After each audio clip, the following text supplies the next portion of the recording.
avez l'espoir, l'espoir ne vous révèle jamais vos infirmités. L'espoir vous révèle votre potentiel. Si là, c'est pur, votre regard sera pur. Si le monde ne change pas, c'est parce que nous avons un problème. Au ciel, rien n'est médiocre, tout le monde est parfait. Et la Bible déclare que celui qui possède ce fin blanc sera récompensé. Dieu n'est pas médiocre, mais les hommes le sont. Amen, amen, amen. Alléluia. Vous pouvez vous asseoir. Oh, Dieu est un bon Dieu. Alléluia. Oh, je dis Dieu est un bon Dieu. Amen. Dieu est un bon Dieu. Oh, je l'aime. C'est un bon Dieu. Alléluia. Oh, merci Seigneur pour ta grâce.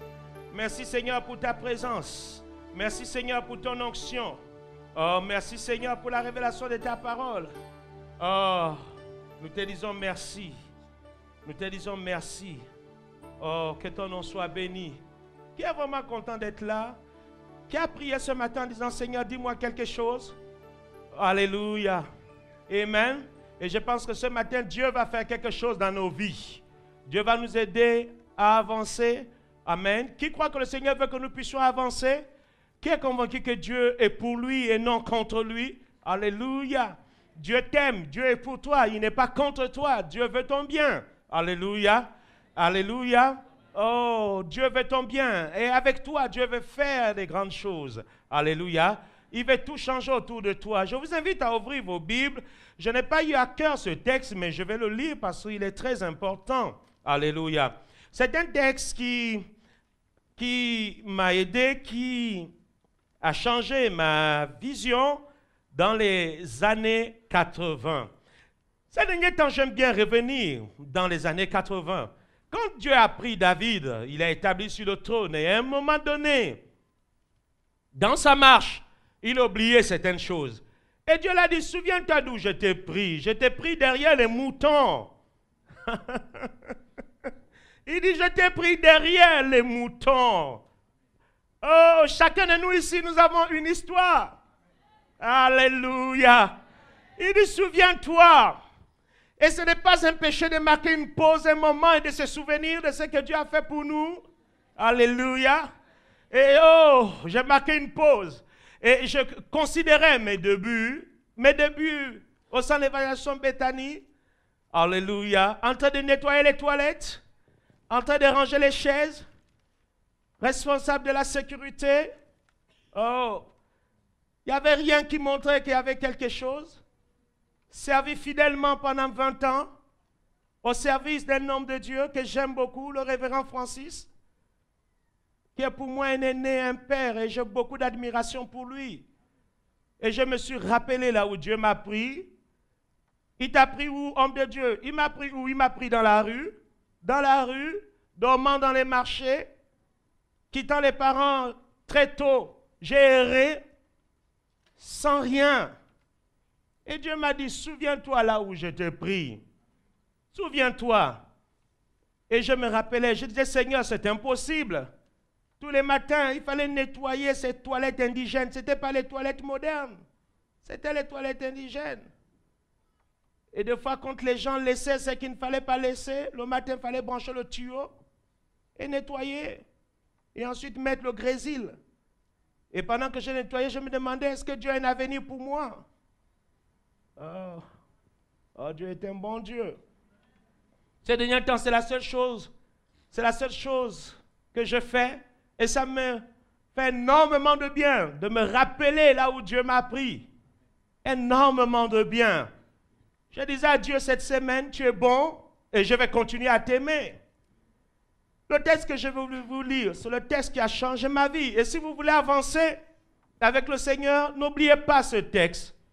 Regardez Ézéchiel, s'il vous plaît, Ézéchiel 18. N'oubliez pas ce texte. Ne l'oubliez pas. Ce texte exprime la pensée de Dieu. Ce n'est pas mon thème, mais je sens que le Seigneur veut que je passe par là. Alléluia. Ézéchiel, s'il vous plaît. Ézéchiel 18, je lis à partir du verset 23. Dieu déclare ceci. Est-ce que ce que je désire, c'est que le méchant meure? dit le Seigneur l'Éternel, n'est-ce pas qu'ils changent de conduite et qu'ils vivent? Dieu dit, est-ce que ce que je désire, c'est que le méchant meure? Eh bien, il dit, n'est-ce pas qu'il change quoi? De conduite et la suite? Et qu'ils vivent. Oh, quelqu'un dit Amen, Seigneur, ce matin. Ce texte dit, Dieu ne désire pas la mort du méchant. Les gens nous ont dit, il faut prier pour la mort du méchant. Dieu dit non. Je ne désire pas la mort du méchant. Mais ce que je désire, c'est qu'il change de conduite. Dites change de conduite. Oh, dites ça bien, change de conduite. Et la Bible dit, et qu'il vive. Il dit, si le juste se détourne de sa justice, commet l'iniquité. S'il imite toutes les abominations du méchant, vivra-t-il? Toute sa justice sera oubliée parce qu'il s'est livré, à l'iniquité et au péché À cause de cela, il mourra. Verset 32. Car je ne désire pas la mort. Ah non, ce verset a changé ma vision dans les années 80 et ça continue à changer ma vision. Dieu dit, car je ne désire pas la mort. Car je ne désire pas la mort de celui qui meurt, dit le Seigneur. L'Éternel, convertissez-vous donc et vivez. Vous voulez être utilisé par Dieu? Vous devez comprendre que Dieu ne œuvre pas pour la mort. Dieu œuvre pour la vie. Tout ce qu'il fait, c'est pour la vie. Il dit, je connais les projets que j'ai formés sur vous, dit l'Éternel. Projets de paix et non de malheur, afin de vous donner un avenir et de l'espérance. J'aimerais encourager quelqu'un ce matin en te disant, Dieu t'aime. Au-delà de ce que tu as pu commettre comme faute, il t'aime. Et son désir, c'est que tu vives. Voilà pourquoi il dit, convertissez-vous donc et vivez. Dis à celui qui est à côté de toi, convertis-toi donc et vis. Il va te répondre, oh, mais je suis déjà converti. Dis-lui, la conversion dont il est question ici, c'est le changement de mentalité. Dis-lui le changement de mentalité. Dis-lui maintenant le changement de mentalité. En d'autres termes, changez votre mentalité et vivez. Alléluia. Amen. Et ce matin, je vais parler de quelque chose. Élevez votre niveau de maturité. Élevez votre niveau de maturité. Élevez votre niveau de maturité. Vous devez grandir. Vous devez être mature. Vous devez comprendre exactement ce que Dieu veut faire avec vous. Vous devez savoir exactement là où Dieu veut vous conduire. Vous devez grandir dans votre communion avec le Seigneur. Vous devez grandir dans votre manière de vous tenir dans la vie. Vous devez grandir dans vos relations. Vous devez savoir exactement ce que vous voulez dans la vie. Élevez votre niveau de maturité. Élevez-le. Je vous en supplie. Dans le livre de 1 Corinthiens 13, le verset 11, c'est l'apôtre Paul qui parle, il déclare, lorsque j'étais enfant, je parlais comme un enfant, je pensais comme un enfant, je raisonnais comme un enfant. Lorsque je suis devenu homme, j'ai fait disparaître ce qui était de l'enfance. Lorsque j'étais enfant, je parlais comme un enfant. Premièrement. Deuxièmement, je pensais comme un enfant. Troisièmement, je raisonnais comme un enfant. On peut être avancé en âge, mais parler comme un enfant, parce qu'on manque de sagesse. On peut être avancé en âge, mes amis, mais penser comme un enfant. Parce qu'on manque de maturité. Raisonnez comme un enfant. Quand vous lisez le livre de Corinthiens, Paul dit, au-delà du fait que les dons spirituels se manifestent dans vos vies, au-delà du fait que vous voyez ces choses opérer au milieu de vous, il dit, n'êtes-vous pas encore des enfants, puisqu'il y a des divisions parmi vous. Donc la division, c'est le signe de l'immaturité. Oh, est-ce que quelqu'un m'entend ici? Alléluia. Il dit, n'êtes-vous pas encore des enfants, puisqu'on n'a pas encore au milieu de vous, tel dit, je suis d'Apollos, et l'autre de Paul. Il dit, mais qui est Paul, qui est Apollos, sinon des serviteurs inutiles que le Seigneur utilise. Il dit, l'un, qu'est-ce qu'il a fait? Il a semé, amen, un autre a arrosé, et c'est Dieu qui fait croître. Il dit, vous êtes encore des enfants, parce que vous n'êtes pas matures, vous ne comprenez pas. Que ce soit Paul, que ce soit Apollos, chacun s'est positionné dans votre vie en fonction d'une saison. L'un a semé, l'autre a arrosé, et c'est Dieu qui a fait croître. En d'autres termes, il n'y a que Dieu seul que vous devez regarder et donner la gloire. Il n'y a qu'à Dieu seul que vous devez regarder et donner la gloire. Qui est Paul? Qui est Apollos? Des serviteurs inutiles. Qui est l'évangéliste Gaëtan? Un serviteur de Dieu inutile. D'autres viennent, rentrent en connexion. Leur vie change. Ils partent. Le débat n'est pas là-bas. Oh, élevez votre niveau de maturité. Le débat, c'est de se rassurer que c'est Dieu qui fait croître. Si c'est Dieu qui fait croître, alors tout ira bien. Comme dit ce chant, mon ami, ça va aller. Ça va aller parce que Jésus-Christ n'a pas changé. La Bible dit, il est le même hier, aujourd'hui et éternellement. Hébreux chapitre 5. Nous allons lire le verset 12 et le verset 14 jusqu'au verset 14. Le verset 12 déclare, vous en effet qui depuis longtemps, dites depuis longtemps, devez être des maîtres. Vous avez encore besoin qu'on vous enseigne les premiers rudiments des oracles de Dieu. Vous en êtes devenus, vous en êtes devenus avoir besoin de lait et non de la nourriture solide. Vous avez besoin du lait et non de la nourriture solide. Mais le verset 12, la première partie dit, vous en effet qui depuis longtemps devez être quoi? Des maîtres. Pourquoi vous êtes encore au lait? Parce que vous ne voulez pas élever votre niveau de maturité. Vous voulez toujours rester dans cet état d'esprit d'enfant. Vous parlez comme un enfant. Vous raisonnez comme un enfant. Vous pensez comme un enfant. Mais vous qui depuis longtemps devez être des maîtres, vous avez encore besoin qu'on vous enseigne les rudiments. C'est-à-dire les fondements des oracles de Dieu. Pasteur Francis, tu peux m'aider s'il te plaît?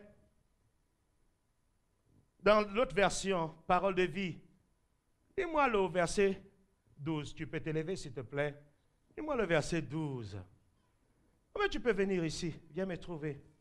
Pour l'encourager. Que Dieu le bénisse. Lis le verset 12, on va le lire ensemble. Vous aviez le temps de devenir des maîtres. Vous avez le temps de devenir des maîtres. Mais maintenant, vous avez besoin qu'on vous apprenne de nouveau les premières vérités de l'enseignement de Dieu. Maintenant, vous avez besoin qu'on vous enseigne de nouveau les premières vérités de quoi? De l'enseignement de Dieu. De l'enseignement de Dieu, les premières vérités. C'est-à-dire l'ABC de la foi, l'ABC du règne, l'ABC de l'attitude, l'ABC de l'amour, l'ABC de la compréhension. Ne grandit que celui qui veut grandir. Ne devient mature que celui qui veut être mature. Ne reste enfant que celui qui veut décider de rester enfant. Est-ce que quelqu'un m'entend ce matin? Amen. Alléluia. Continue, mon ami. Vous n'êtes plus capable de manger de la nourriture solide. Ok, arrête-toi là d'abord. Regardez le verset 13. Qu'est-ce que le verset 13 nous dit? Oh, quiconque est au lait, il n'a pas l'expérience. De quoi? De la parole de justice, car c'est un enfant. On parle ici d'expérience. Et si on parle d'expérience, on parle de maturité. On parle de vécu. On parle ici de connaissance. C'est-à-dire que tu maîtrises le sujet. Tu sais ce que tu veux et tu sais où tu vas. Tu as de l'expérience.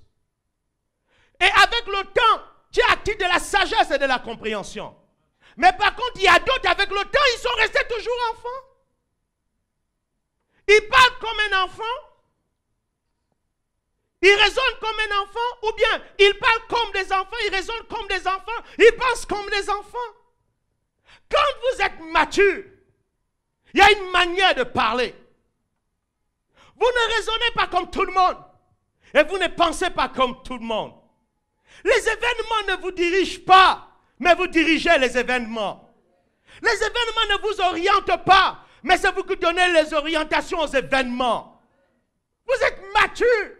Vous avez l'expérience de la parole de Dieu.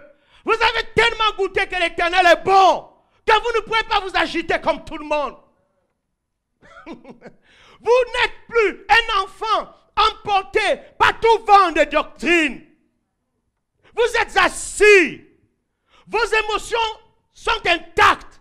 Qu'il pleuve, qu'il souffle, que le trouble vienne. Vous dites comme Paul, je sais en qui j'ai mis ma foi. Je ne suis pas un enfant.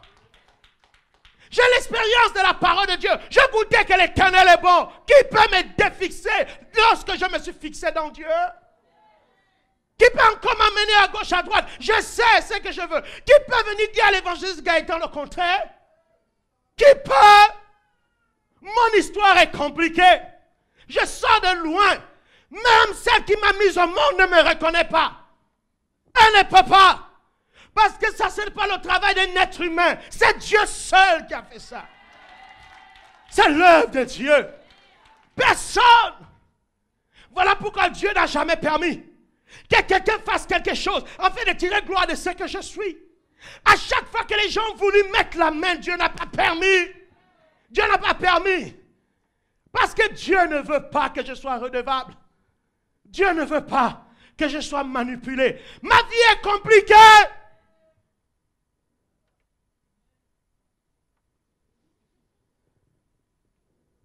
Alléluia. Élevez le niveau de maturité. Vas-y, pasteur. Celui qui continue à boire du lait, c'est un bébé. Celui qui continue à boire du lait, c'est un bébé.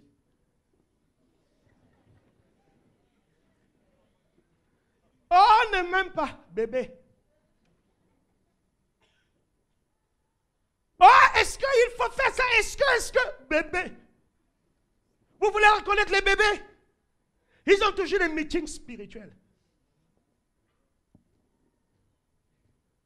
Vous m'avez pas bien compris. Je parle de meetings spirituels.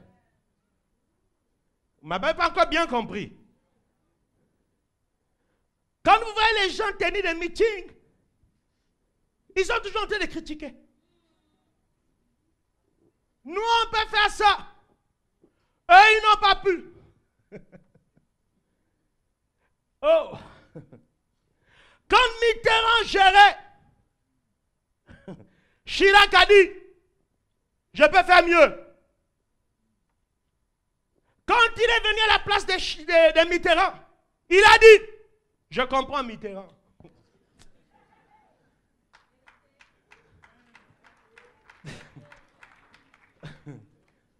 Oh. Non, je vais être détendu, je suis détendu. Sarkozy a regardé Chirac.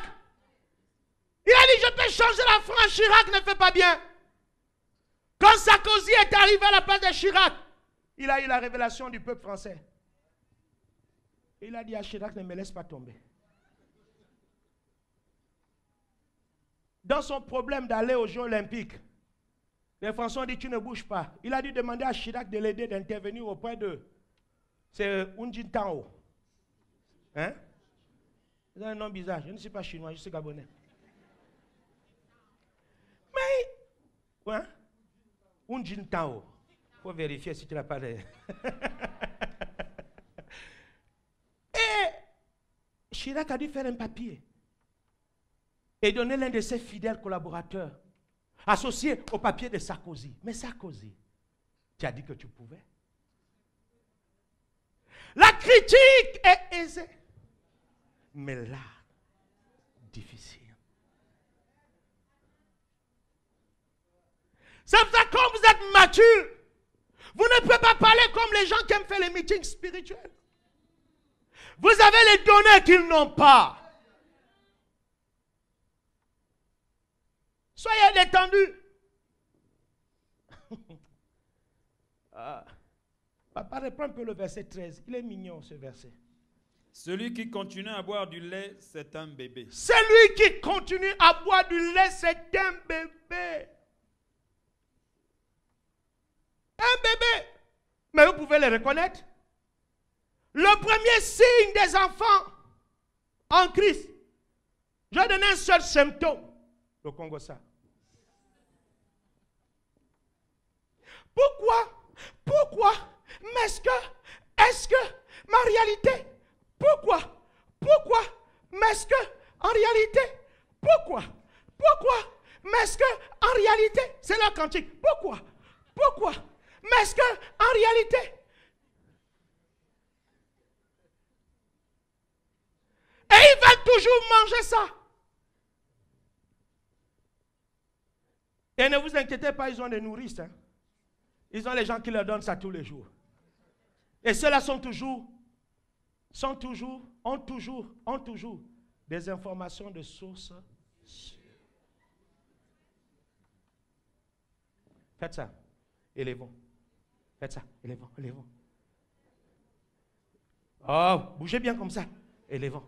Regarde celui qui est à côté de toi. Tu le regardes, tu dis élève le niveau. Dis-lui, tu es trop léger, élève le niveau. Amen. Verset 14. Mais la nourriture solide est pour les hommes faits, pour ceux dont le jugement est exercé par l'usage, attention, par l'usage à discerner ce qui est bien de ce qui est mal. C'est-à-dire un homme mature. Il n'est jamais en plein dedans. Il est toujours au milieu. Il entend ici, il entend là. Il pèse. Amen. Pourquoi? Il s'est habitué à exercer le discernement. Parce que c'est quelqu'un qui ne veut pas se laisser influencer. Alléluia. Qu'est-ce que ça dit là-bas, le verset 14? Par contre, la nourriture solide est pour les adultes. Vous savez, aujourd'hui, il y a des choses que je ne partage plus avec tout le monde. Non. On ne parle pas de tout avec tout le monde. Je sélectionne maintenant. Oh, l'évangéliste Gaëtan a changé. Papa Bonheur est mort. Les expériences de la vie m'ont amené à pleurer et à tirer des conclusions. Ce n'est plus pareil. Plus du recul. Continue. Par leur expérience. Dites ça très fort, par leur expérience. Oh, dites ça fort, par leur expérience. Dites ça bien, par leur expérience.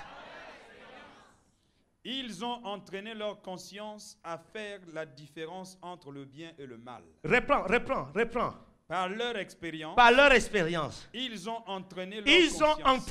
Dites ça. Ils ont entraîné. Répétez-le. Ils ont entraîné. Dites encore. Ils ont entraîné. Donc, ça ne se fait pas une seule fois.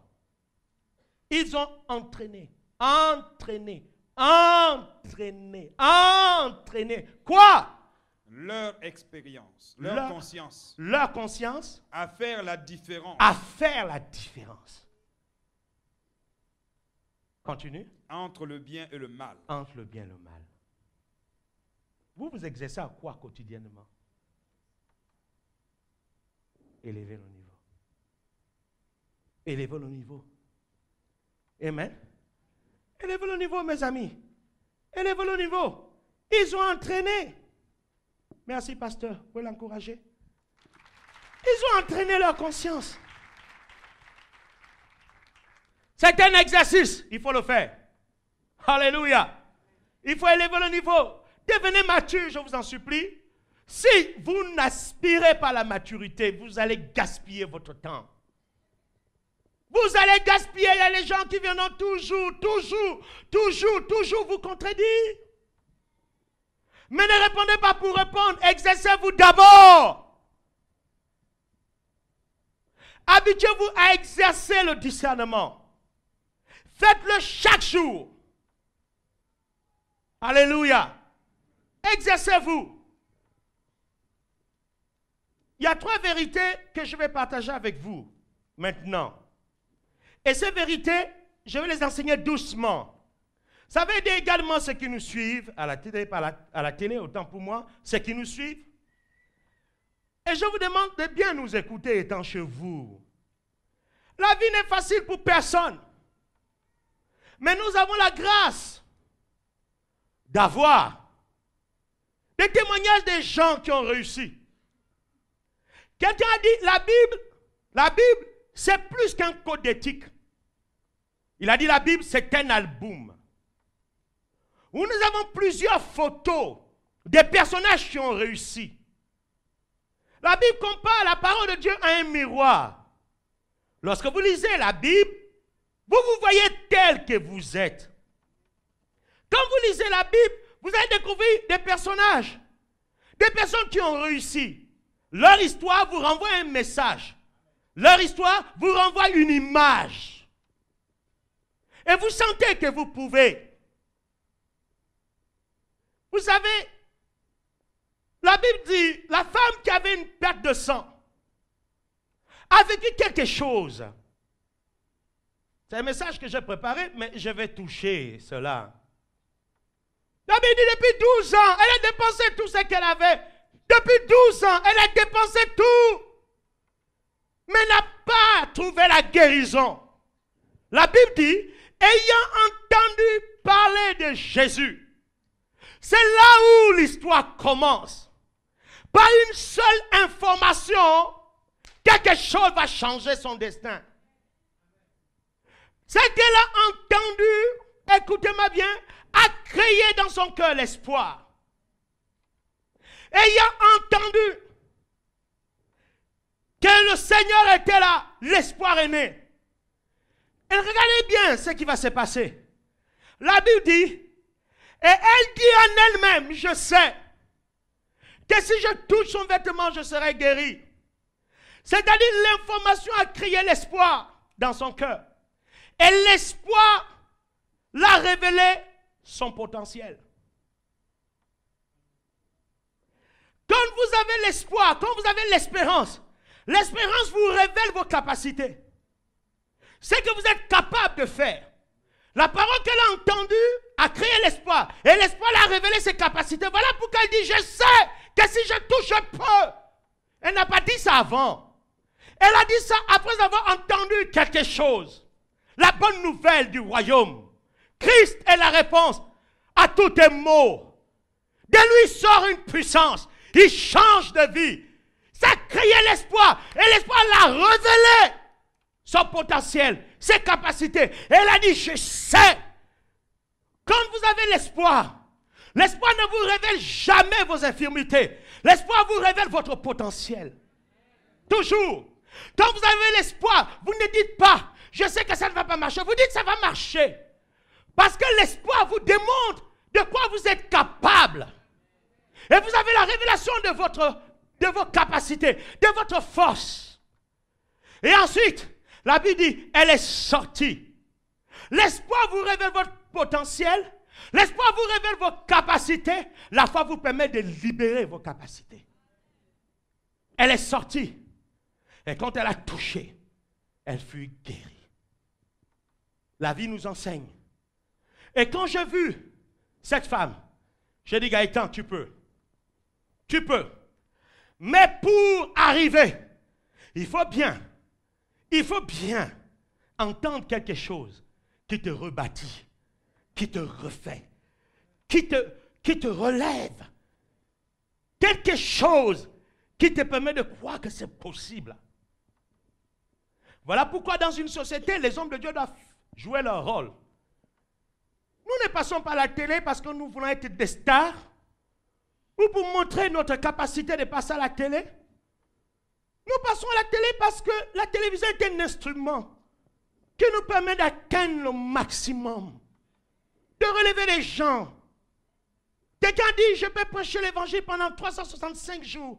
Je ne pourrai jamais sauver le monde. Voilà pourquoi nous utilisons ainsi les médias. Il y a les gens qui ne viendront jamais à l'église, mais qui nous suivent dans leurs chambres. Et nous ne connaissons pas ce qu'ils vivent.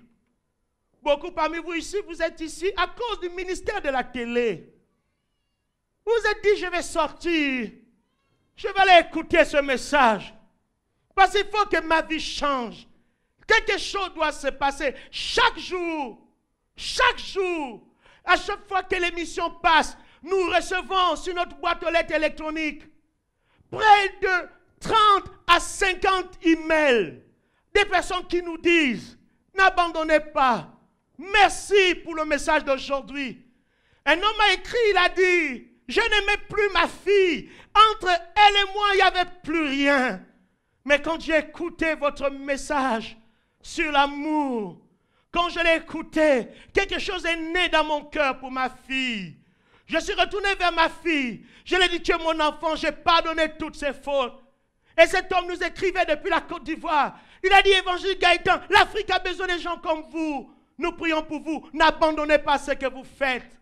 De l'autre côté, vous avez les gens qui disent, c'est n'importe quoi. Il prêche n'importe quoi. Dieu n'est pas avec lui.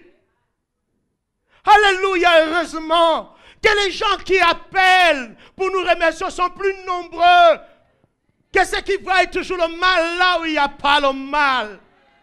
Nous dépensons des centaines de mille. Chaque année, la télévision, je ne vais pas donner les chiffres ici, nous prend beaucoup d'argent. Je ne sais pas ce que nous gagnons, mais ce que nous gagnons, c'est de voir les gens être heureux, retrouver la santé, retrouver la vie, retrouver l'espoir. Et je dis, Seigneur, pour ça, je vais continuer à prêcher. Je vais changer ma mentalité. Je vais changer mon attitude. Je ferai en sorte d'être toujours une référence. J'aimerai toujours l'homme. Je ferai tout ce qui est à mon pouvoir. Je prie Dieu qui nous donne une télévision. Que le message passe 24 heures sur 24. Les Gabonais ne vont pas se relever en leur disant que vous ne pouvez pas, en leur disant que vous êtes incapables. Ils ont entendu ça pendant des années. Ils veulent entendre Dieu même. Dieu est prêt à me pardonner. Dieu veut changer ma vie. Dieu peut me redonner l'espoir. Que quelqu'un dit Alléluia ici ce matin. Alors ne perdez pas courage. Quand vous êtes pionnier, on dira toujours, mais avancez, ne baissez pas les bras. Et je vais vous enseigner quelque chose. Vous savez, mon combat, c'est de vous aider à être des gens stables. Je vous en supplie.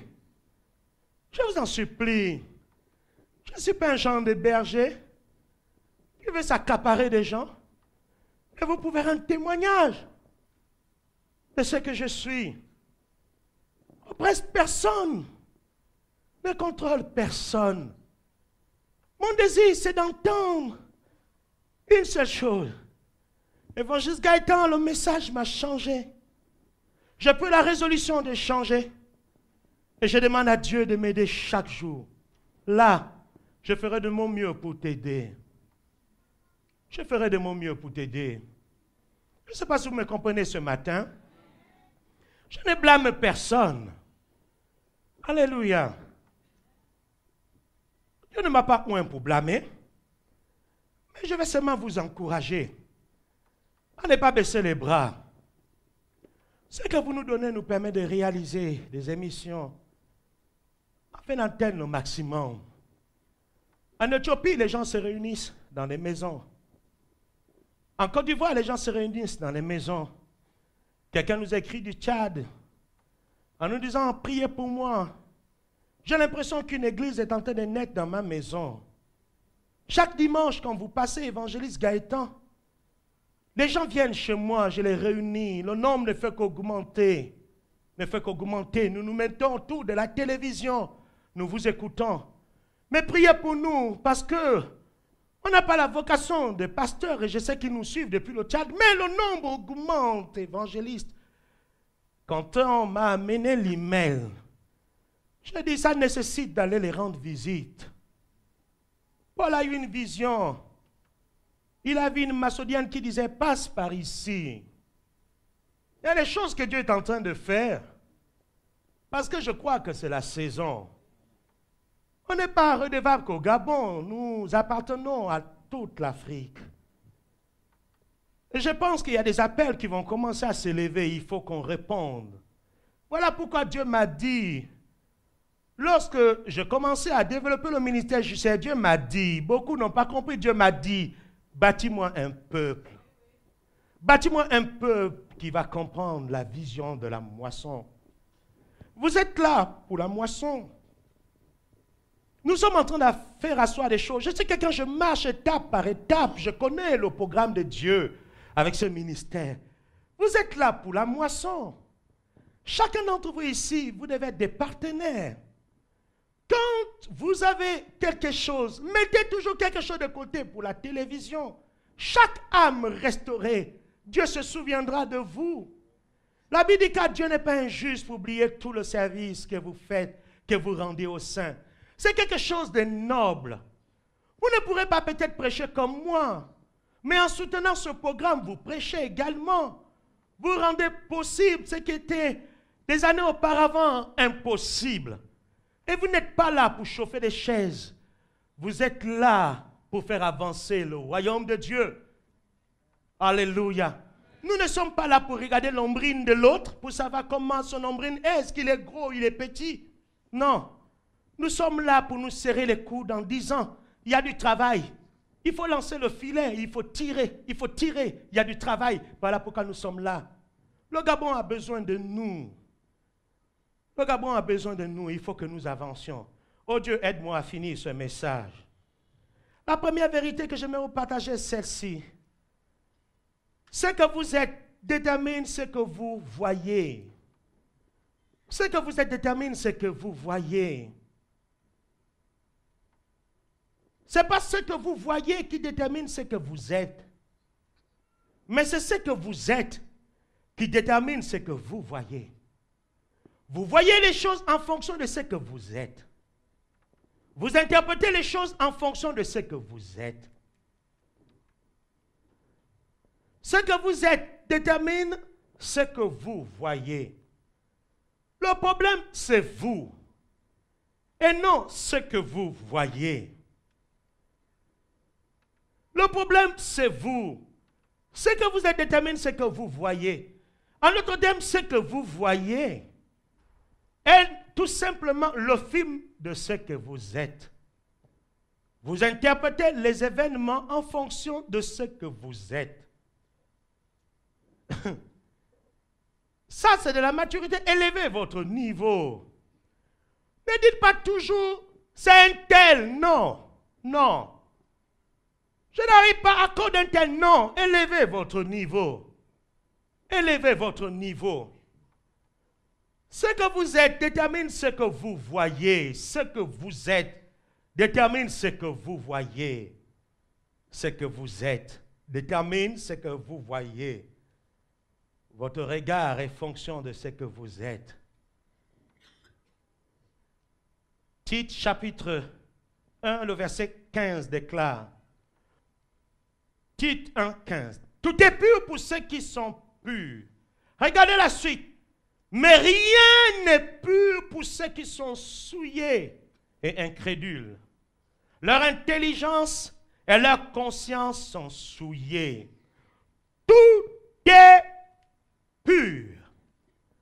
Tout est pur. Regardez-moi. Pour ceux qui sont purs. Mais rien n'est pur pour ceux qui sont souillés. Ce que vous êtes détermine ce que vous voyez. Ce que vous êtes là détermine ce que vous voyez. Si là, c'est pur, votre regard sera pur.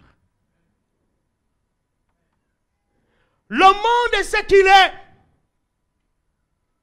Pas parce qu'il est mauvais, mais à cause de ce que l'homme est. Les nations africaines, certaines, entre guillemets, sont le reflet de ce qu'est leur dirigeant. Si le monde ne change pas, c'est parce que nous avons un problème. Vous comprenez? L'Église est le reflet de ce que est le pasteur.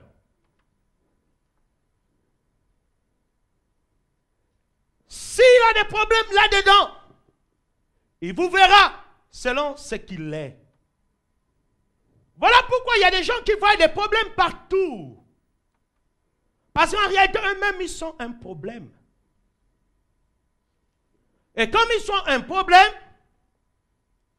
ils interprètent même les relations des autres. Ils interprètent les actes. Le problème, ce n'est pas leur entourage, c'est eux. Ils sont un problème. Eux-mêmes. Vous comprenez? Matthieu 15. Verset 18. Jésus dit, mais ce qui sort de la bouche vient du cœur. Et c'est ça qui souille l'homme. Entre parenthèses, c'est ce qui contamine l'homme. Vous êtes contaminé par quoi? Pas par ce qui vient de l'extérieur, mais par ce qui, pouf, vient de votre cœur. Si vous êtes malade là-dedans, votre vision sera contaminée.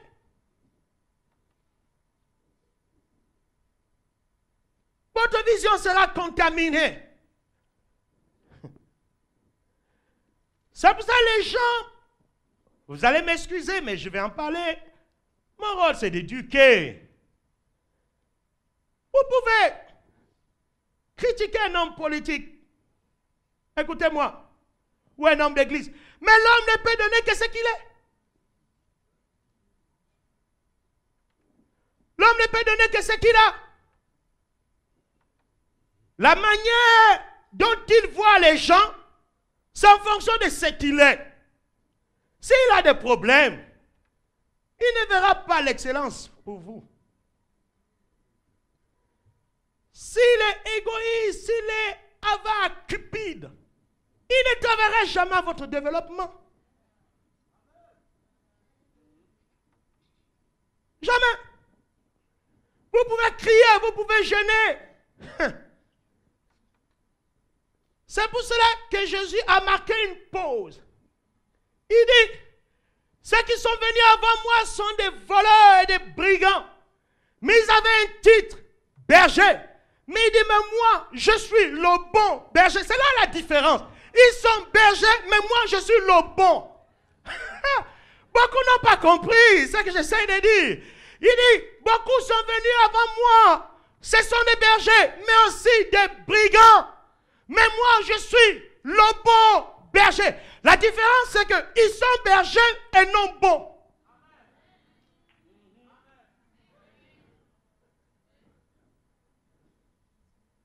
Il dit, et le bon berger donne sa vie. Il est tellement bon. les gens, ils ne voient que le meilleur. Voilà pourquoi il est prêt même à donner sa vie. Mais les autres, c'est des bergers, des brigands, sans être bons. Donc il ne peut rien vous donner.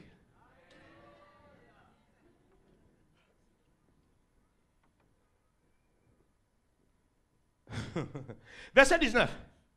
Car c'est du cœur que viennent les mauvaises pensées, les meurtres, les adultères, les impudicités, les vols, les faux témoignages, les calomnies.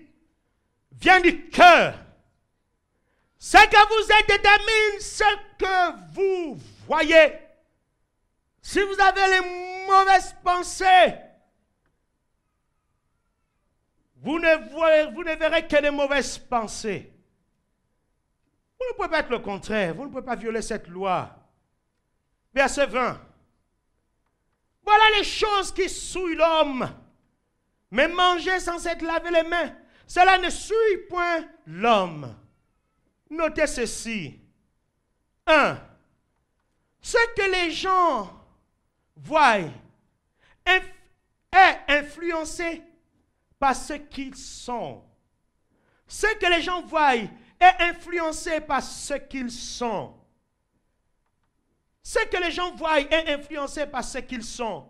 C'est ce qui explique qu'un jour, je me suis rendu dans un pays africain, un pays d'Afrique centrale qui venait à peine de sortir de la guerre. On voyait encore les impacts des balles et des obus. On m'appelait pour une conférence, je tremblais.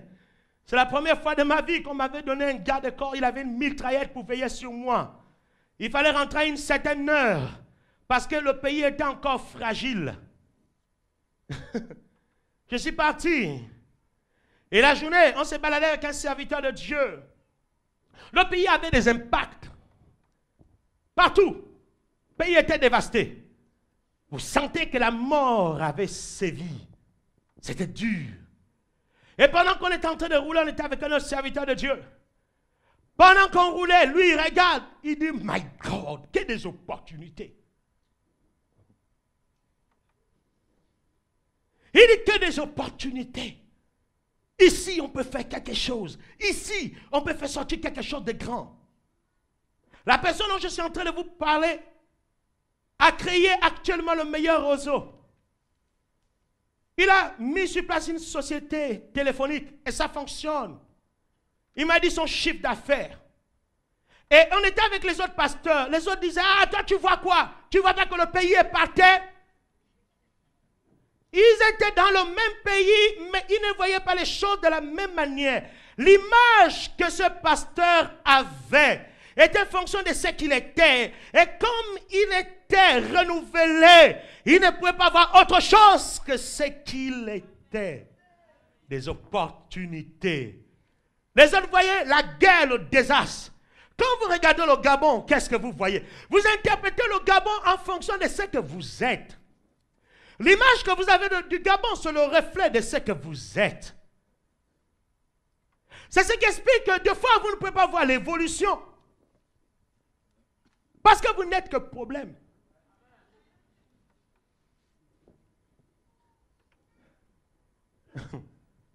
Fermons ça. 2. Ce qui est autour de nous ne détermine pas ce que nous voyons. C'est ce qui est en nous qui est déterminant. Ce qui est autour de nous ne détermine pas ce que nous voyons. Non, non, non, non, non. Des fois, les gens voient les problèmes. Il y a d'autres qui disent opportunité. Et aujourd'hui, cet homme de Dieu dont je suis en train de vous parler, influence. Et les autres ont commencé à rencontrer des choses sur lui. Ce n'est pas un homme de Dieu. Un homme de Dieu ne peut pas se développer comme ça. Un homme de Dieu ne peut pas arriver. Envoyer même des messages internet. On est en train de le salir. C'est tout à fait normal. Ils ne peuvent que donner ce qu'ils sont. Et comme ils sont remplis de jalousie, d'animosité, ils ne peuvent pas apprécier le rêve de Joseph. La seule chose qu'ils peuvent dire, voici le faiseur de son, tuons-le.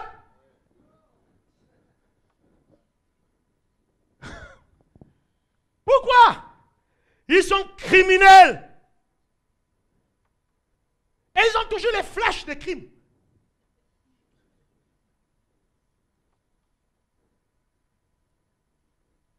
Ce qui est autour de nous ne détermine pas ce que nous voyons. C'est ce qui est en nous qui est déterminant. Qu'est-ce qui est en nous? Comment voyez-vous les gens? Comment les voyez-vous? Comment les voyez-vous? Deuxièmement, deuxième vérité, c'est que vous êtes déterminé comment vous voyez les autres. L'église, est-ce que tu m'entends? Tu vois l'évangéliste Gaëtan en fonction de ce que tu es. Voilà pourquoi je n'ai pas besoin de révélation pour te connaître. Un disciple a dit à un autre, je pense que c'est Nathanaël. Il dit, on a vu le Christ. Mais Nathanaël n'a pas pu apprécier parce qu'il avait une mauvaise vision de Nazareth. Quand on a dit, on a vu le Christ, Jésus, ils ont commis l'erreur. Ils ont ajouté Jésus de Nazareth.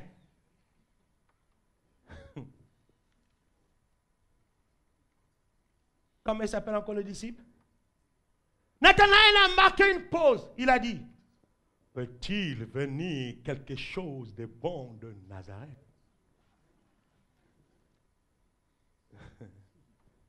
Peut-il venir quelque chose de bon de Nazareth? Ils ne sont que des charpentiers qui rabotent le bois. C'est que vous êtes déterminé comment vous voyez les autres. Nathanaël se sentait tellement supérieur qu'il méprisait les Nazaréens. Se sentait tellement parfait que pour lui, en dehors d'eux, il n'y avait pas d'autres qui pouvaient atteindre cette dimension-là. Il croyait qu'il avait le monopole de la perfection. Et l'autre a dit, viens et vois. Des fois, vous n'êtes pas obligé de convaincre les gens. Dites-les seulement, viens et vois. Et écoutez le point de révélation. Suivez. Vous avez quelqu'un qui a une autre vision. Il voit Nazareth autrement. Parce qu'il croit qu'il est supérieur. Peut-il venir quelque chose de bon de Nazareth? Regardez, on le prend et on l'amène. Vous me suivez? Suivez bien. On l'amène vers le Christ. Le Christ le regarde et dit, voici quelqu'un en qui il n'y a point de fraude. Vous n'avez pas bien compris. Oh, alléluia. Beaucoup n'ont pas compris. Ils ont dit à Nathanaël, viens et vois. Nous avons vu le Christ. Nathanaël répond, y a-t-il quelque chose de bon qui peut sortir de Nazareth?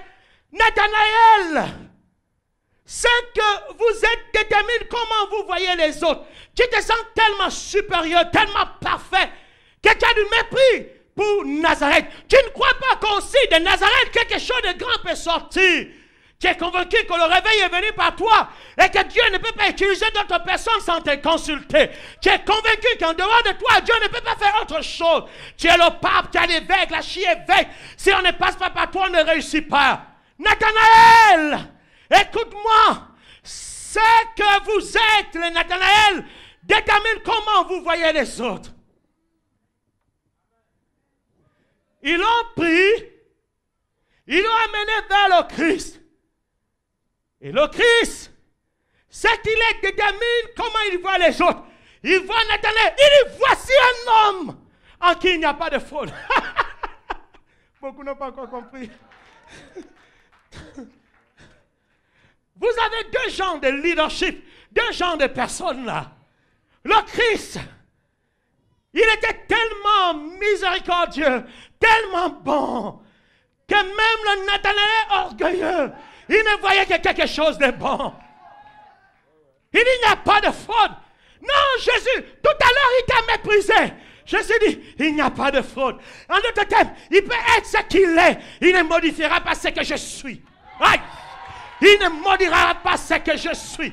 Beaucoup de gens sont influencés et on modifie au cours de leur existence. On les amène en bateau parce qu'ils ne sont pas matures, ils ne sont pas stables dans les émotions. Jésus a regardé et il dit à Nathanaël, lorsque tu parlais, je t'avais vu. Nathanaël a dit, mais comment tu as su? Il dit, je t'avais vu. Et s'il a eu la capacité de le voir, c'est qu'il a eu la capacité d'entendre ce que Nathanaël a dit sur lui. Mais il a marqué une pause, il a dit, toi, il n'y a pas de faute.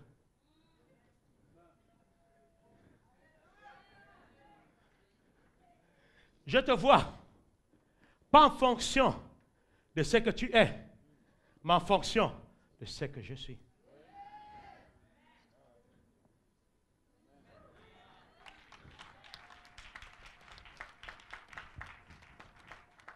Vous savez pourquoi les couples divorcent?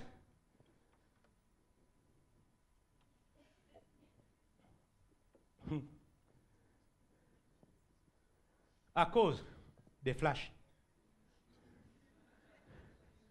des photos, des clichés. Tu n'es pas une bonne femme. Non, c'est toi qui n'es pas un bon mari.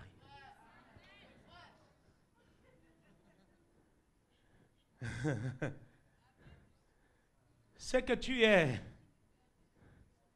détermine comment tu la vois. C'est pour ça que tu ne peux rien dire à ta femme, même pas des mots gentils.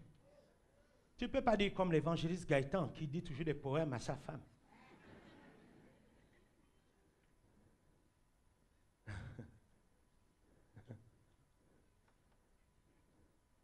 Je suis tellement rempli d'amour que je ne vois que l'amour sur elle.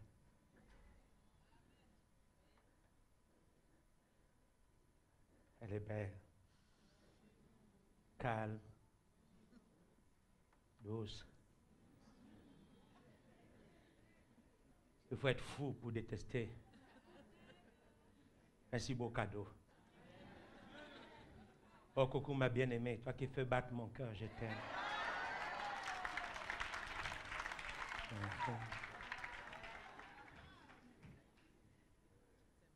Je ne vois pas du mal dans les pasteurs de la commission JCR, pas du mal. Des fois, les gens viennent me voir, tel a fait ça, tel a fait ça. Je rectifie le tir. J'ai dit non. S'il fait ça, c'est parce que vous devez comprendre. Pourquoi? Je suis ce que je suis. Vous n'allez pas changer ce que je suis. Je refuse de vous suivre. Les Congos ailleurs.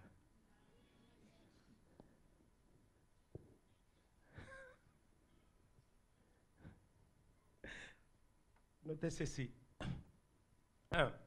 La façon dont les gens voient les autres est le reflet de ceux qui sont eux-mêmes. OK? Est le reflet de ceux qui sont eux-mêmes. Deuxièmement, si je suis une personne de confiance, je verrai les autres comme dignes de confiance. Si je suis une personne de confiance, je verrai les autres comme dignes de... Mais si je ne suis pas une personne de confiance, je ne verrai pas les autres comme dignes de confiance. Troisièmement, si je suis une personne importante, je verrai les autres comme étant importants. Si je suis une personne importante, je verrai les autres comme étant importants. Vous comprenez? C'est pour ça que j'aime mes pasteurs. Ils sont importants. Ce que je fais, c'est grâce à eux. Je ne m'asserai jamais. Vous voulez les détruire? Jamais. Quatrièmement, si je suis une personne bienveillante, je verrai les autres avec plein de compassion. Pourquoi vous ne pouvez pas de la compassion? Parce que vous n'avez aucune compassion pour les gens. Vous êtes dur, rude. on ne sent pas la vie, difficile à vivre, vous n'êtes pas malléable. Difficile à aimer, difficile même à interpréter. C'est difficile d'expliquer qui vous êtes. Vous êtes tellement compliqué que vous voyez la complication partout. Et même quand on vous apporte des solutions, vous ne voyez jamais de réponses. Votre personnalité transparaît quand vous parlez des autres et avec eux. Quelqu'un qui ne vous connaît pas sera capable de dire beaucoup au sujet de qui vous êtes sur la base d'une seule observation. Vous voulez connaître quelqu'un? Regardez-le seulement. Écoutez la manière dont il parle. La manière dont il parle, il révèle ce qu'il est. C'est ça, quand vous êtes avec quelqu'un, asseyez-vous. Asseyez-vous. Ne soyez pas pressé d'ouvrir la bouche, écoutez-le. Pendant qu'il parle, il vous révèle qui il est. Ce qu'il est en train de sortir, sortir, sortir. Merci Seigneur. Matthieu 9, verset 36 à 38. Verset 36. Jésus, voyant la foule, fut ému de compassion pour elle, parce qu'elle était languissante et abattue comme des brebis qui n'ont point de berger. Jésus, voyant la foule, Jésus, voyant la foule, ce que vous êtes détermine comment vous voyez les autres. Si vous êtes un homme rempli de compassion, vous ne verrez que la compassion. Un pasteur, quand il se tient devant l'église et qu'il est prêt à faire son serment est basé sur ce qu'il est. Et la manière dont il est détermine comment il voit les autres. S'il n'est pas rempli d'amour, vous allez attendre longtemps pour voir un message de compassion, d'amour se dégager. Vous entendrez toujours, tu ne pourras pas. Vous êtes des pécheurs, tu iras en enfer. Quand quelqu'un pêche, il a la révélation qu'il a péché, il sait ce qu'il attend. Tu ne peux pas enseigner à la prostituée qu'elle l'est, elle le fait tous les jours. Et des fois, elle le fait malgré elle, elle sait que c'est mauvais. Donc quand tu viens la dire que tu es prostituée, ce n'est pas une nouvelle révélation que tu l'amènes.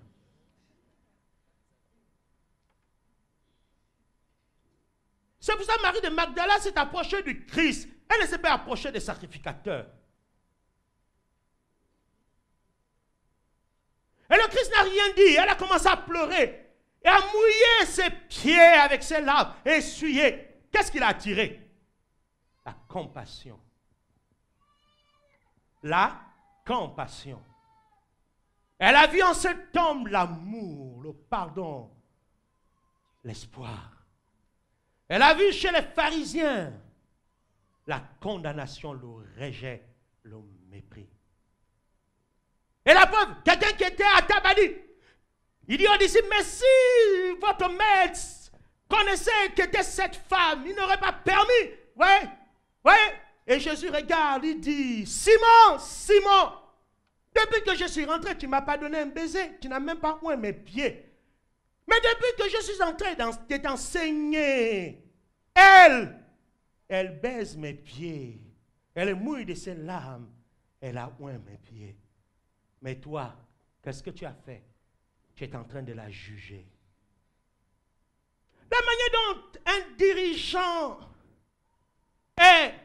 détermine la manière dont il voit son peuple.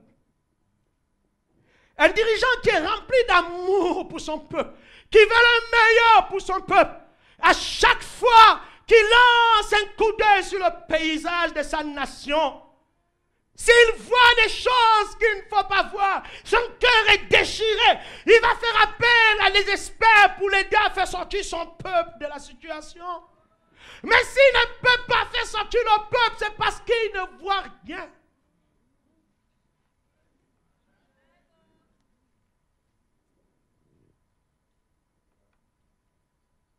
Un pasteur qui aime ses brebis fera tout pour mettre ses brebis dans les bonnes conditions. Dieu n'est pas médiocre. Quelqu'un dit, ce que je n'aime pas avec l'évangile Gaëtan, il est trop propre. Et l'église est trop propre. Un homme de Dieu ne peut pas être comme ça. Quand on le voit, on sent qu'il ne souffre pas. Tu me connais, tu sais d'où je sors?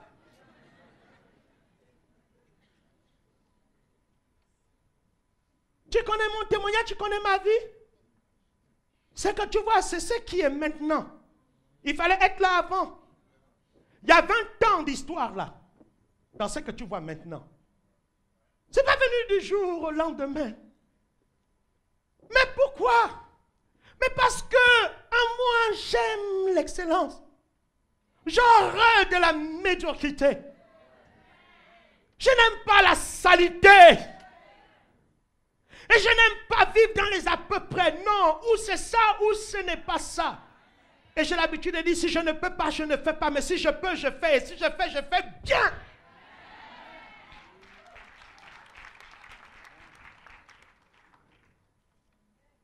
Ce n'est pas une affaire de... D'autres on dit, il aime le luxe.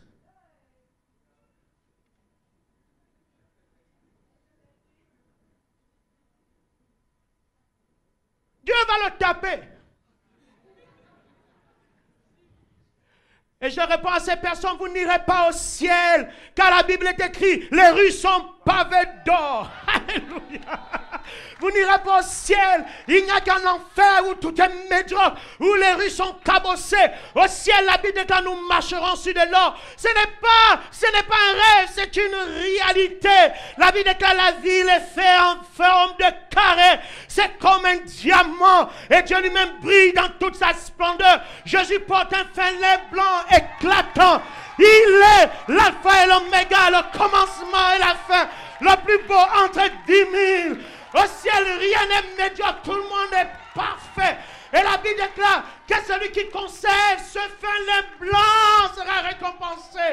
Dieu n'est pas médiocre, mais les hommes le sont.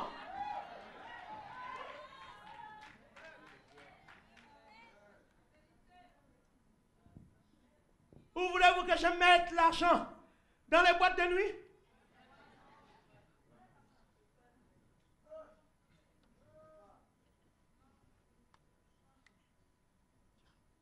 J'ai bâti une église tout en devant, dans des conditions difficiles. Les gens ne le savent pas. C'est sacrifié. Parce que je crois que pour écouter la parole de Dieu, si on vient prier Dieu, sur un banc qui fait on est en danger, on ne suit pas bien le message. Parce que si on est 10 dessus, ça peut se casser. Et si ça tombe, le message va s'arrêter. Et quelqu'un peut se casser le coccyx aussi.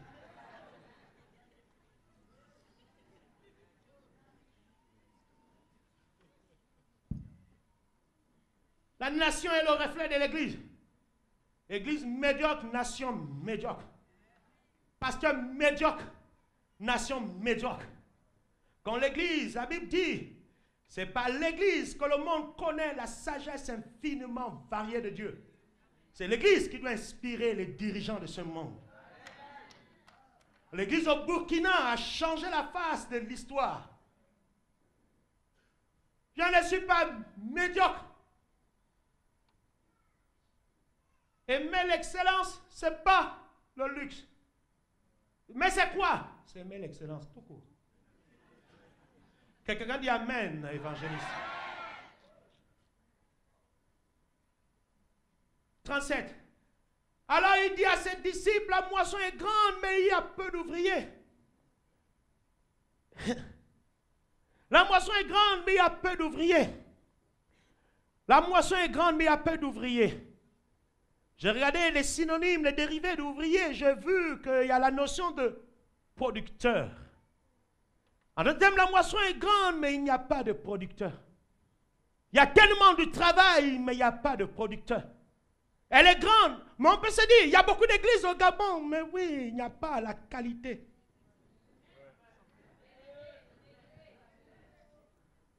Mais il y a beaucoup de serviteurs de Dieu, oui, mais peu ont le cœur de Dieu.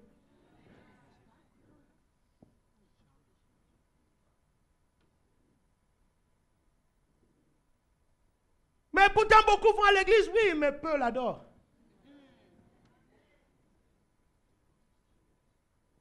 Mais pourtant, il y a beaucoup de prédicateurs, oui. La question, c'est de savoir qu'est-ce qu'ils prêchent.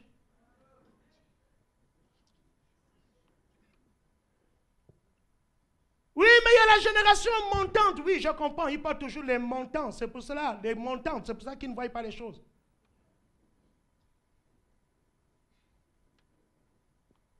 Et la question qu'il faut souvent les demander, vous montez où? Et vous allez où? Prêcher le message de quelqu'un, c'est que tu es un prédicateur sans message. Imiter la vision de quelqu'un, c'est que tu es un prédicateur sans vision. Et ce qui n'est pas à toi ne te permettra pas de réussir parce que tu n'as pas le modèle. Et tu ne sais pas sur quoi l'autre s'appuie.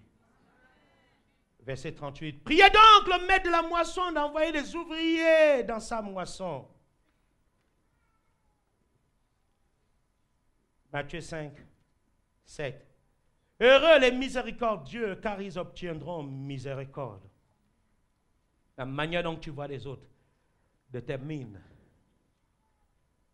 ce qui viendra sur toi. Tu es dur.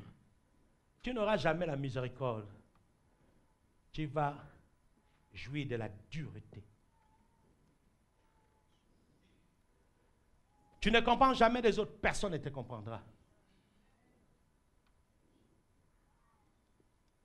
Oh Dieu, pour finir, troisième vérité, ce que vous êtes détermine comment vous voyez la vie. Comment vous voyez la vie. C'est là où beaucoup se cognent la tête. C'est que vous êtes détermine comment vous voyez la vie. La vie en elle-même, a dit un chanteur gabonais, n'était pas compliqué. Il n'y a que l'homme et la femme qui ont troublé la vie. Et il a ajouté, ils ont inventé trop de choses pour troubler la vie. Un autre a dit, Adam et Ève, vous n'êtes pas gentils. Pourquoi avez-vous mangé le fruit là-haut?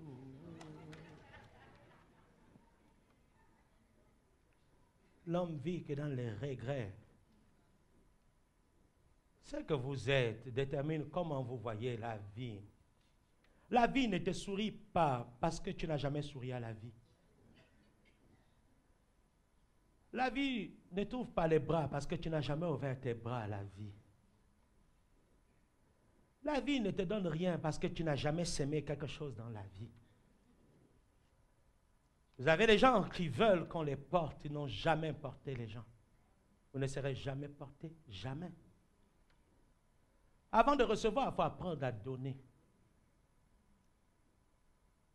Et quand vous voulez vous élever dans l'appel, rassurez-vous que vous avez servi, au moins, pendant 7 ans, quelqu'un.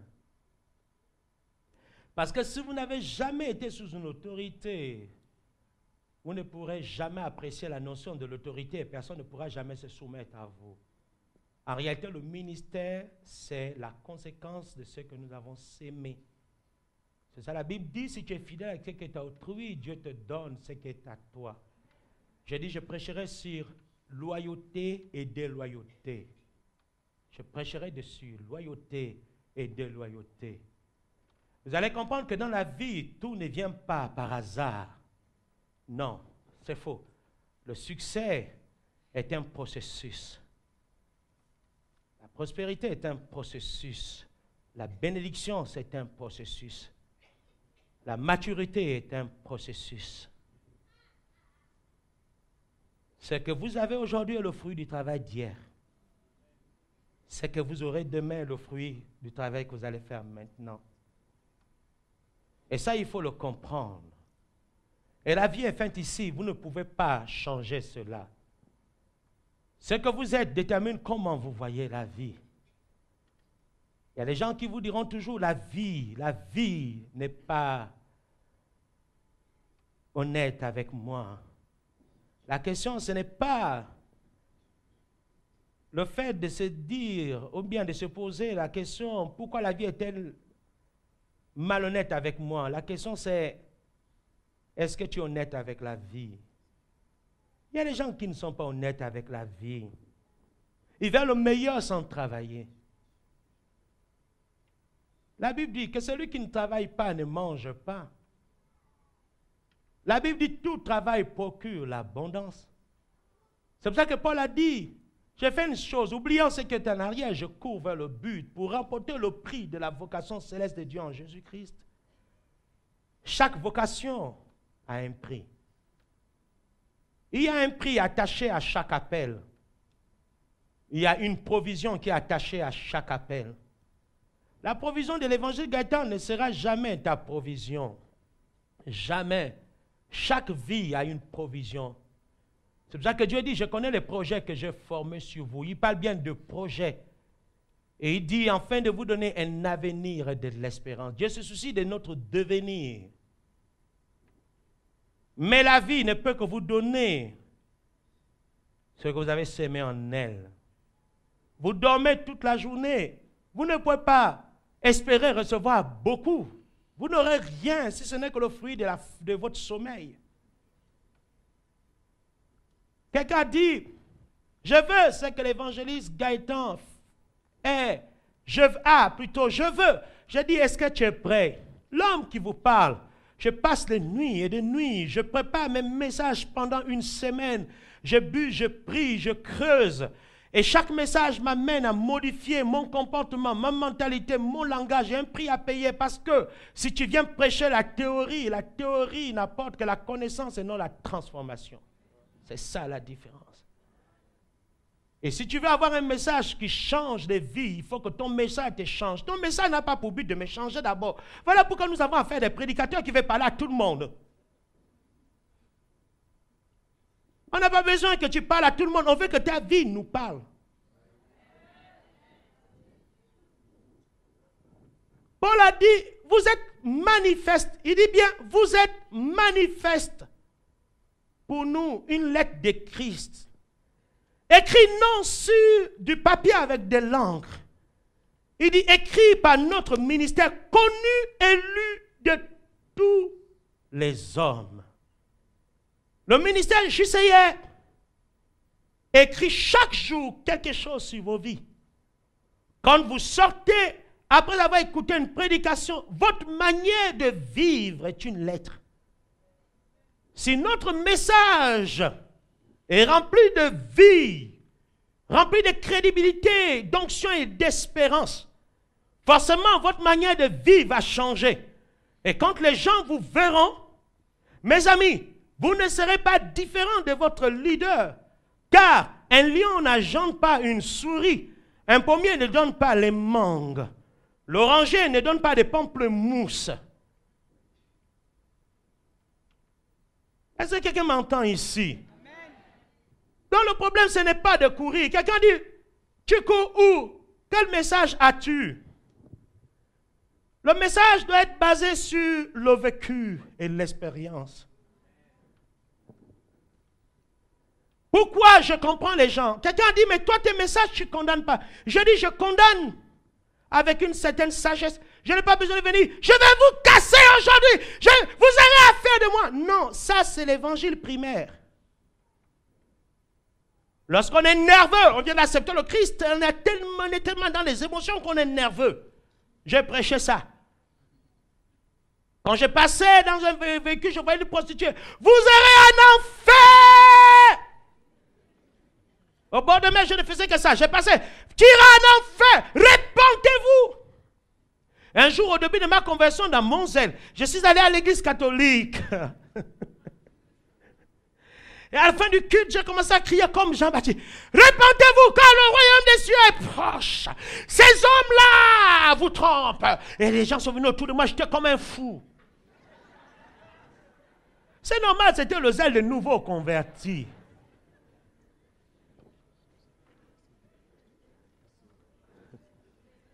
Moi, je dis avec l'expérience, je ne fais plus ça. Mais ça ne m'empêche pas si je dois te dire la vérité, que je te dise la vérité. mais avec beaucoup de sagesse. Jean-Baptiste, on l'a coupé la tête parce qu'il a mal parlé.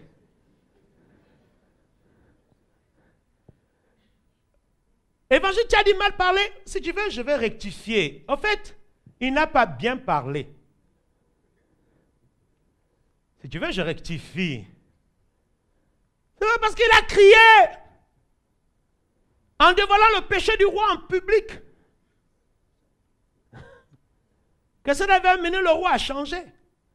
Au contraire, ça l'endurcit. Et qui a payé la note? C'est lui. Et la voix de Jean-Baptiste fut arrêtée. Pourquoi? Parce que, et le ministère de la repentance fut arrêté. À cause de quoi? Du manque de sagesse. Il pouvait dire cette vérité d'une autre manière. À un autre endroit. Voilà pourquoi les gens comme Daniel ne disaient pas, roi, Dieu va te taper. Ils disaient, oh roi, vis éternellement.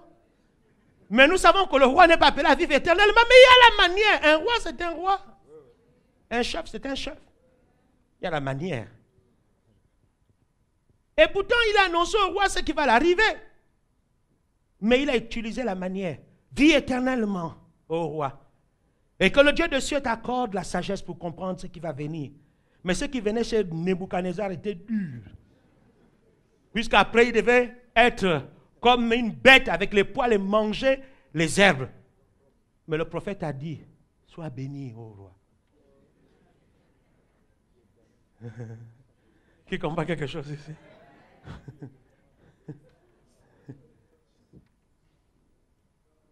Quelqu'un m'a quitté, il a dit non.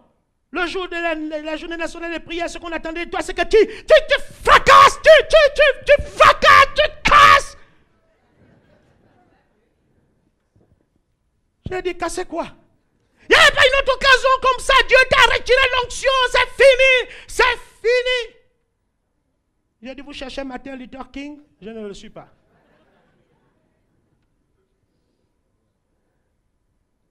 Vous savez que Martin Luther King, j'ai suivi le documentaire, a été manipulé. Le monsieur dit, on cherchait un pantin. Il prêchait comme je prêche dans son église. Il parlait des Noirs, de leur cause. C'est les Blancs qui sont venus lui dire, tu ferais mieux de faire sortir cette voix de l'église et de défendre l'intérêt des Noirs. Ils se sont dit que s'il fallait laisser les choses comme ça pouvait amener la révolution. Donc il fallait prendre un leader noir devant, le mettre devant. Et ensuite, lui devait parler. Au moins, là, on pouvait canaliser le mouvement. Parce que s'il y a une révolte sans leader, c'est difficile. Et ils ont fabriqué quelqu'un, Martin Luther King. Dans le documentaire, on dit qu'il avait une vision. C'était d'avoir une église stable, aimer sa femme et ses enfants et vivre bien. Et vous savez ce qu'ils ont dit? Le premier meeting, on va le faire dans ton église.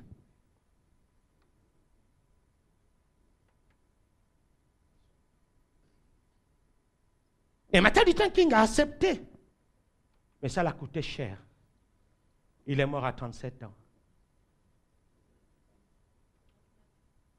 37. 39. 39. Tragédie. Les mêmes qui l'ont utilisé ont mis les micros. Quand ils se sont rendus compte que ça prenait de l'ampleur, il fallait détruire ce qu'on a monté. Et on a commencé à le salir. Et à placer même des femmes pour le faire tomber. Gaëtan n'est pas un Martin Luther King. C'est un prophète. Un homme de Dieu qui parle avec une certaine sagesse. Le Gabon ne pointera jamais son doigt sur moi. Parce que je parle tous les jours. Et j'interpelle tout le monde. Je ne suis pas fou. Je suis jeune. Je n'ai pas encore 40 ans. Bientôt. 38. 39.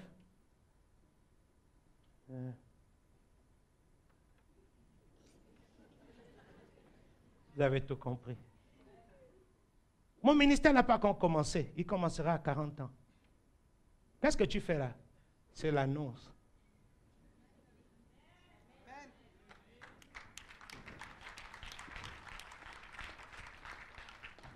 La seule manière de changer votre vision de la vie est de changer votre être intérieur.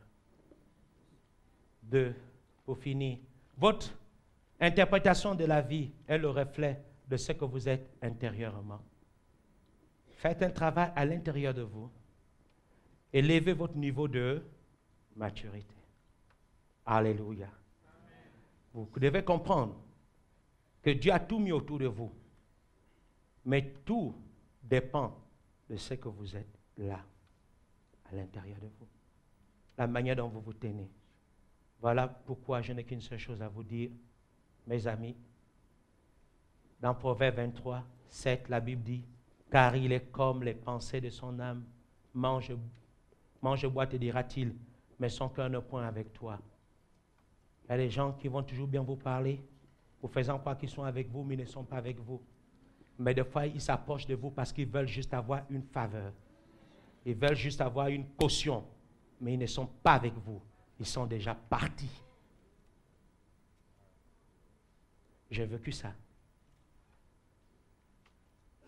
Il y a quelqu'un qui a dit, il viendra me voir pour me dire au revoir. Je savais qu'il était parti depuis longtemps.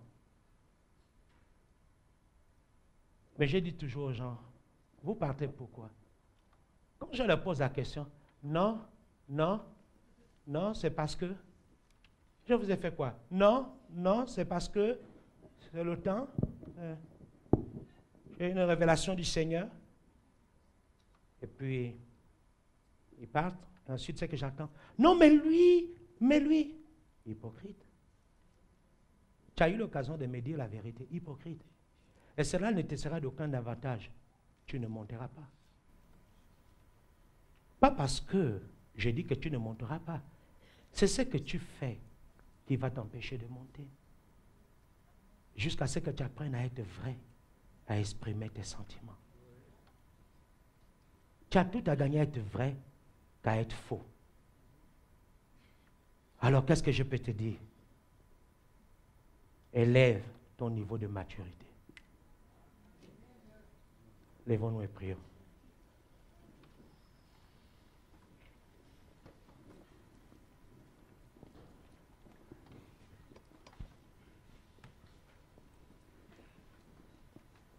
Oh, j'ai attristé quelqu'un?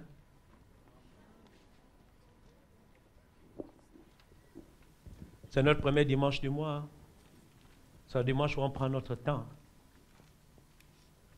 Est-ce que j'ai encouragé quelqu'un ici ce matin? C'était pas trop dur. C'était du lait.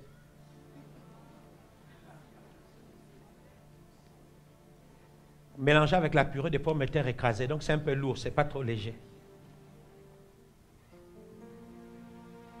Est-ce qu'on peut tous se tenir debout? Soyez détendus. Faites ça. Détendez-vous. Et bougez comme ça, tout le monde. Bougez un peu. Détendez-vous. Pour voir si vous tirez un peu, détendez-vous. Ceux qui nous suivent à la télé peuvent faire le même mouvement. Vous êtes restés longtemps assis pour m'écouter. Détendez-vous. Alléluia. Alléluia. Tu peux augmenter le son, s'il te plaît. Levez vos mains. Comme ça.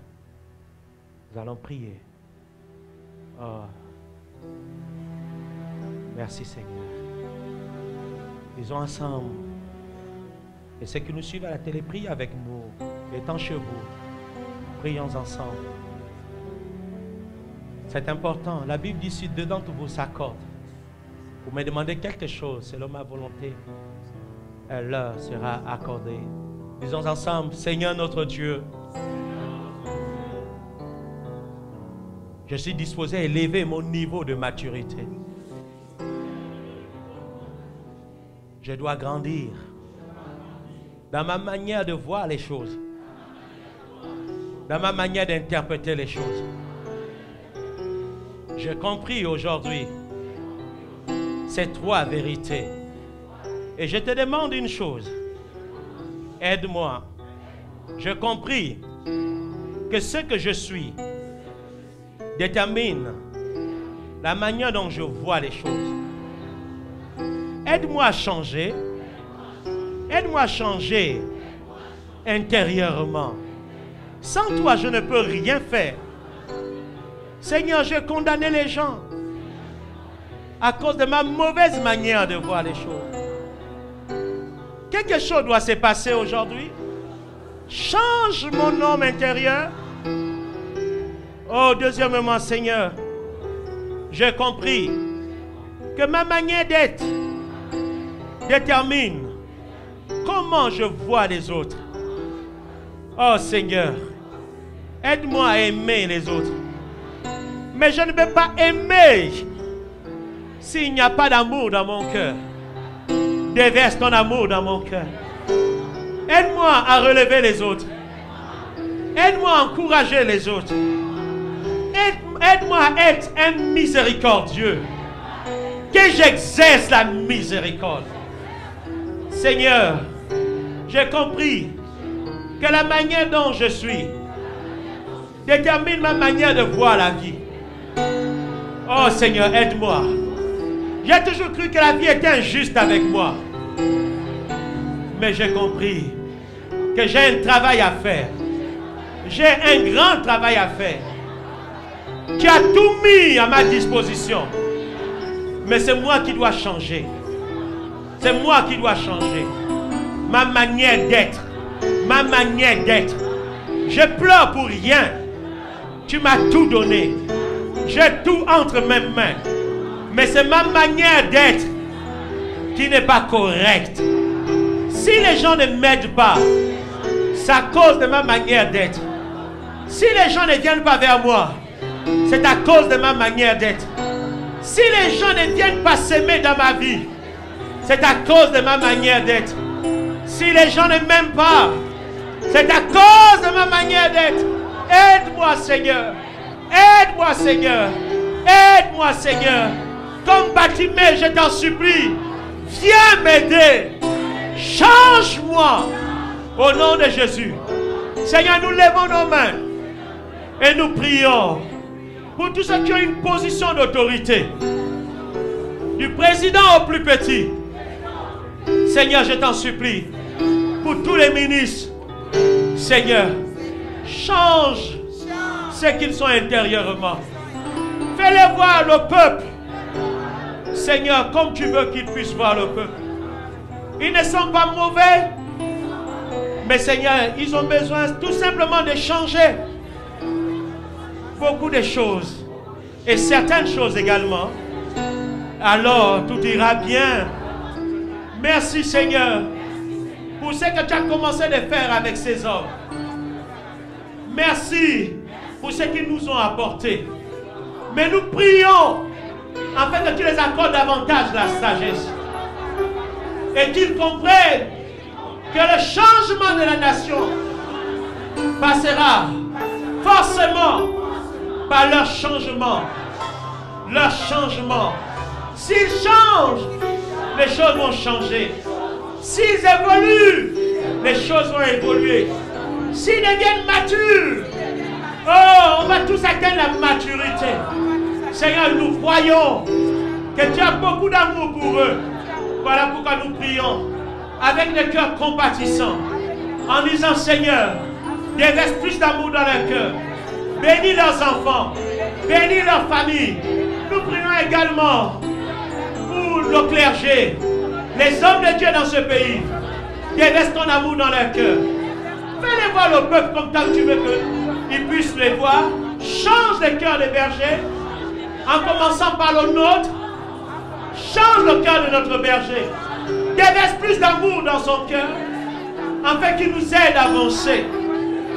Et déverse l'amour dans le cœur de ses collègues. Au nom de Jésus. Seigneur, me voici. Je suis une autorité. J'ai des enfants. J'ai un mari. J'ai une femme. J'ai des frères. J'ai des petites sœurs. Change-moi afin que je sois une référence pour eux. Une source d'encouragement pour eux. Au nom de Jésus. Lève mes mains, je vais prier. Seigneur, je vais te rendre grâce à cet instant. Seigneur, bénis chaque vie ici. Bénis, Seigneur, ceux qui me suivent depuis chez eux. Que ta grâce rentre dans les maisons. Tu es celui qui unit et non qui divise. Tu es celui qui donne la vie et non qui donne la mort. Seigneur, je fais de mon mieux avec l'expression de mon cœur. J'ai essayé d'aider tout un chacun à comprendre que tu nous as tout donné. Le problème, c'est nous. Nous devons nous mettre en phase avec toi. Nous devons nous aligner à ta volonté. Accepter de changer pour voir les choses changer autour de nous. Seigneur, merci de nous donner cette capacité. Je vous bénis ce matin. En tant qu'autorité, je déclare que la faveur de Dieu s'attache à vos vies. Je déclare au nom de Jésus que vous n'échouerez pas, vous allez réussir. Je sais que c'est difficile, mais c'est possible. Que Dieu relève votre tête. Que Dieu vous donne beaucoup d'amour, beaucoup de courage, beaucoup de foi et beaucoup d'audace. Qu'en rentrant chez vous, que cette semaine vous aide à changer beaucoup de choses. Que la vie vous donne ce qui est meilleur.